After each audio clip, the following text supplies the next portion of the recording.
I have memories that I can't forget no matter how hard I try, or rather, memories I don't want to forget.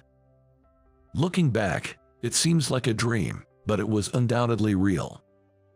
I had a wife whom I married when I was 25. I got a job at a male-dominated IT company right after graduation, and a friend introduced me to her, as I had no opportunities to meet someone. Her name was Emily. Emily, with her kind and encompassing nature, and I, impulsive and reckless, were complete opposites, which is probably why we were drawn to each other. After dating for 2 years, I proposed, and we got married.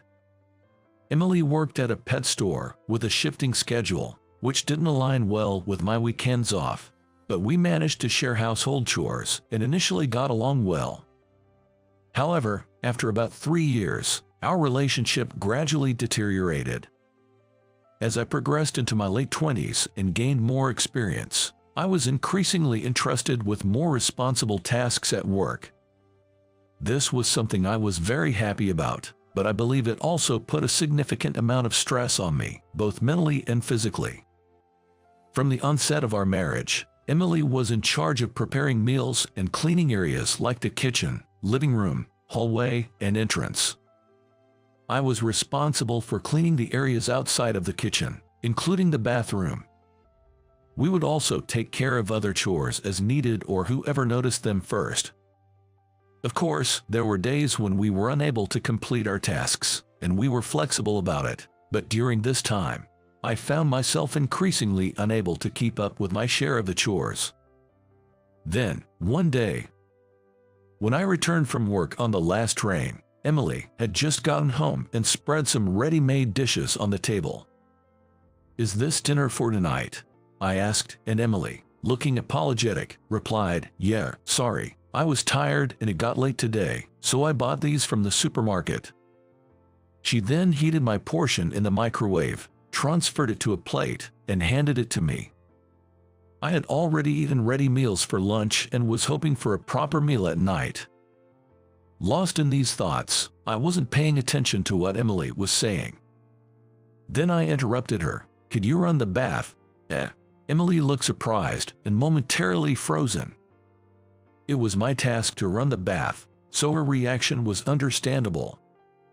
That's what I thought at the time. "I'm tired from working consecutive days. Could you do it for me?" Upon hearing this, Emily said okay and went to run the bath. This kind of situation continued day after day. I didn't know much about the busy season at the pet shop, but Emily seemed to be working harder than ever before, often getting home late and unable to prepare proper dinners. After about 2 weeks of this, I finally spoke up. "Lately, you've been slacking off a bit, haven't you?"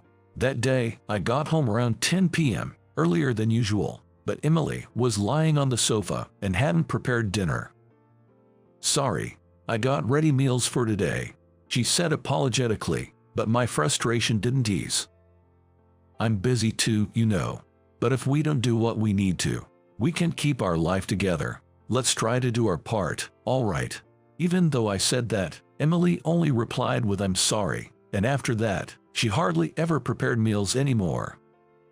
I started to feel increasingly irritated with Emily. Since my job got busier, I'd come home, eat, take a bath, and go straight to bed, resulting in minimal conversation, but by then, I hardly wanted to speak to her at all. "Welcome back, listen."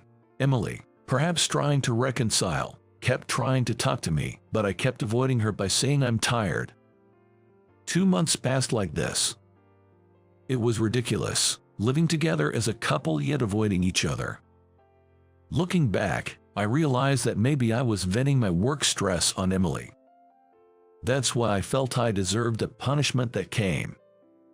On a rainy day in summer, when I got home around 11 p.m., Emily was nowhere to be found. I wondered if she hadn't returned from work yet. With that thought, I didn't bother to look for Emily and simply collapsed into bed to sleep. It wasn't until the next morning that I noticed something was off. It was when the sunlight lit up the room. The room seemed unusually tidy. Curious, I opened a closet and found that all of Emily's clothes were gone. Checking other drawers, I saw that her makeup and other personal items were also completely removed. I went to the living room to check for a note, but there was nothing. Had she left because she was fed up with our constant arguing? Thinking this, I called Emily's cell phone. However, all I heard was a cold, automated voice saying, "This phone number is currently not in use." And just like that, my wife, Emily, had suddenly disappeared. I deeply regretted my recent behavior. Since I too had occasionally shirked my share of the chores due to being busy, I should have been understanding and said, "It happens to the best of us." I should have embraced Emily's attempts at reconciliation instead of pushing her away. I should have faced our issues together. It's true, you often only realize these things once you've lost them. But still, I thought, maybe she's just angry and will come back someday. When she does, I'll apologize properly.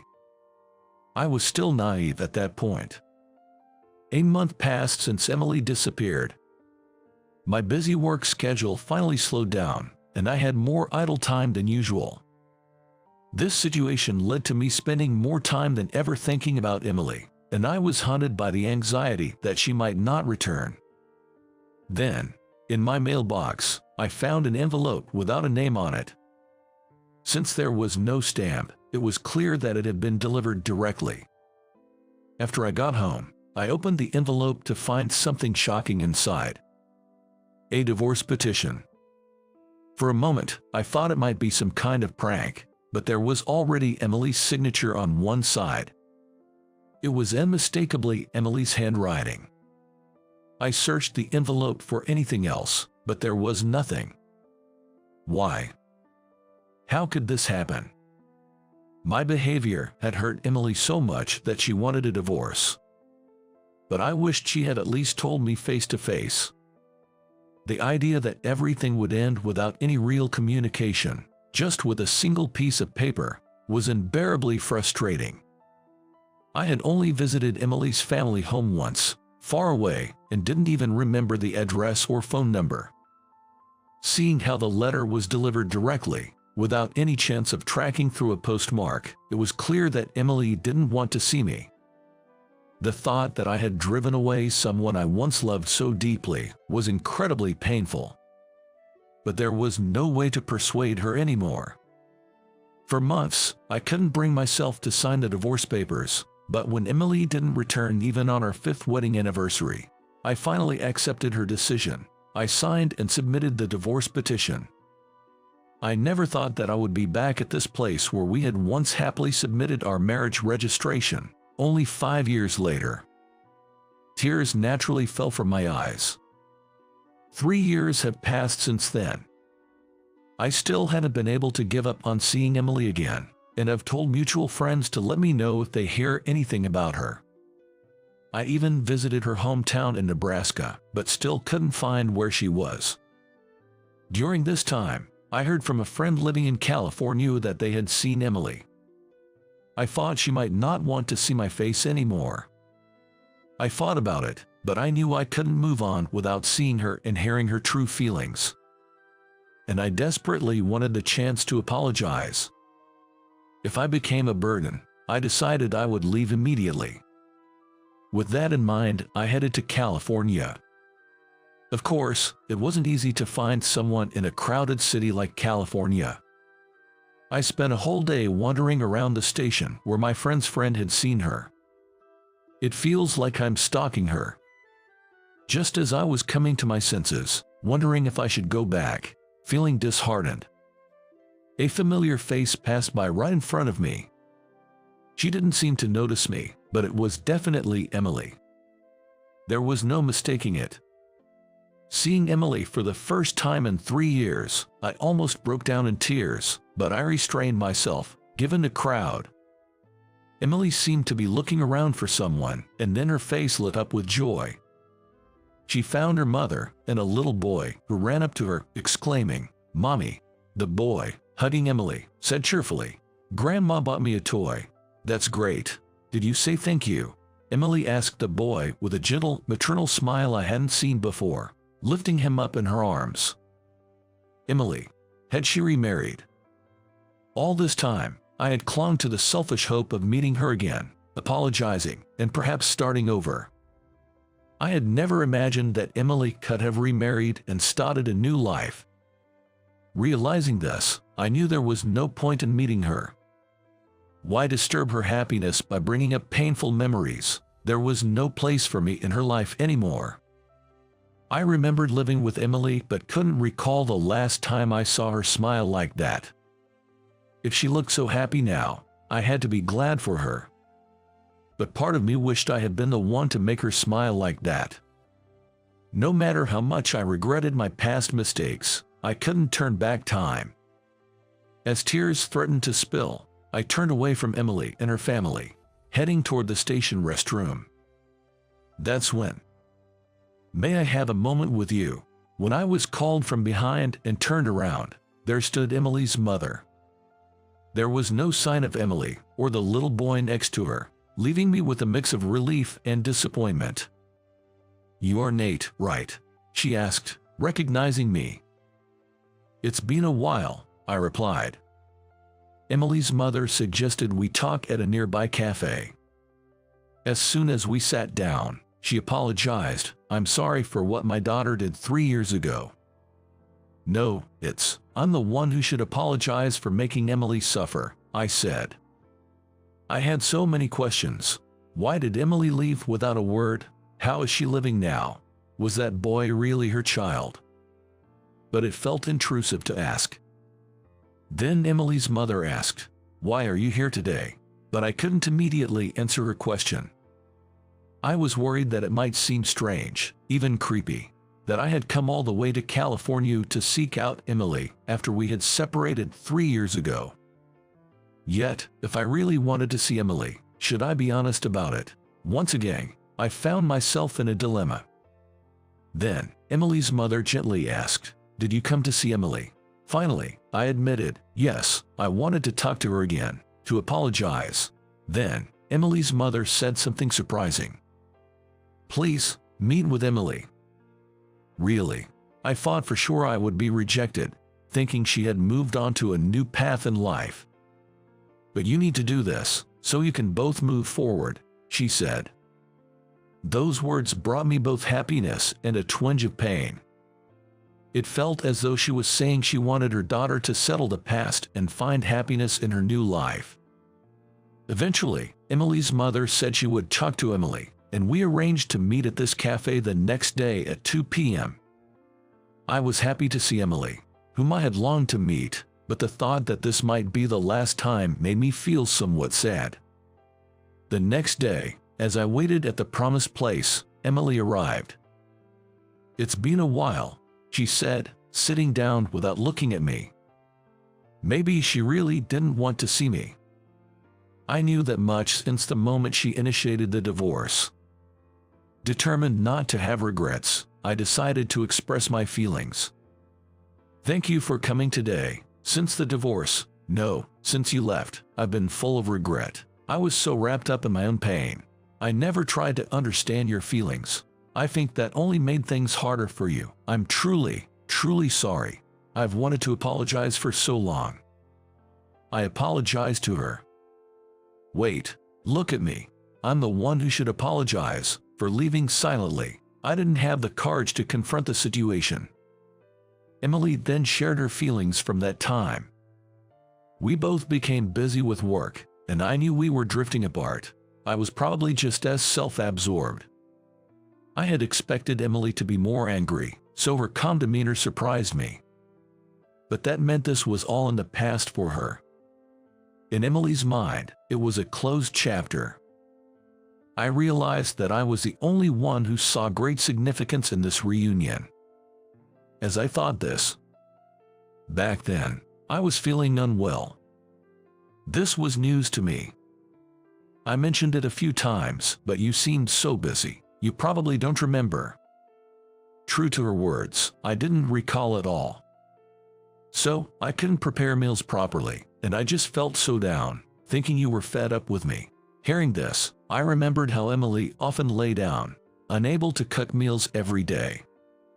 I'm sorry for not noticing. Are you okay now? Was it an illness? Caught up in my own work stress, I hadn't even noticed Emily's health issues. I was the worst husband. That's why she divorced me. It wasn't an illness, I was pregnant. It took a while for my brain to process her words. What? That was all I could muster, sounding foolishly surprised. It was your child, Emily said, tears welling up in her eyes. Really? Still shocked, I watched as Emily, tearfully, continued her story. When I felt something was wrong, I went to the hospital and found out I was pregnant. I was so happy. I thought maybe this could bring us back to how we used to be, that this child could be the angel to reconnect us. I wanted to tell you as soon as possible and tried many times, but we never seemed to have a moment to talk properly. It felt like all the puzzle pieces were falling into place. Emily's ill health and her attempts to talk to me were all because she was pregnant with my child. Then I started feeling very alone. I wondered if you would be happy about the child, if I could be a good mother. I got scared of everything and talked to my mom. Initially, I didn't intend to leave. I just planned to stay at my parents' house for a few days. But I became too afraid to talk things out with you. I ran away. I'm so sorry for keeping silent about something so important all this time. Emily apologized again. And the child? I asked nervously. It's a boy. He's 3 now and growing up healthy, she replied. Was he the one with you at the station yesterday? I think my voice was trembling. Yes, that's right, Emily replied. Upon hearing her words, tears uncontrollably started flowing from my eyes. The image of that child, who had clung to Emily calling her mommy, was still vivid in my mind. That was my child. Before I knew it, I was holding Emily's hand. And without being able to hold back, I said, "Thank you." Hearing that, Emily also started crying. I'm sorry for not realizing the pain you went through for our child and for behaving terribly. I was selfish, truly sorry. But I've always wanted to tell you this. If possible, if you can forgive me, I want to live with you again. I want to be the father of our child. Can you give me another chance? The wait for Emily's response felt incredibly long. But then, Emily squeezed my hand back and said, "That's my line. Thank you." Afterward, Emily took me to her current home. Our son, Isaac, didn't act shy at all despite meeting me for the first time. "Dad, did you come from far away?" he asked, hugging me happily.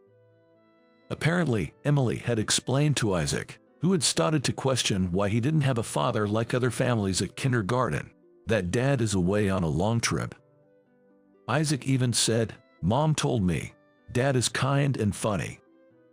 Knowing that Emily and Isaac had kept my presence alive in their lives made me incredibly happy. Later, I returned to the headquarters and arranged to transfer to the California branch starting next spring. Until then, I would visit them by plane on weekends, but considering the 3 years we missed, it felt like a short wait. Soon, I believe, living a life with Emily and Isaac will feel normal again. But I will never forget that such an ordinary life is not something to take for granted. Having once fallen apart, I believe we are now bound by a stronger bond, and I start walking with my family again.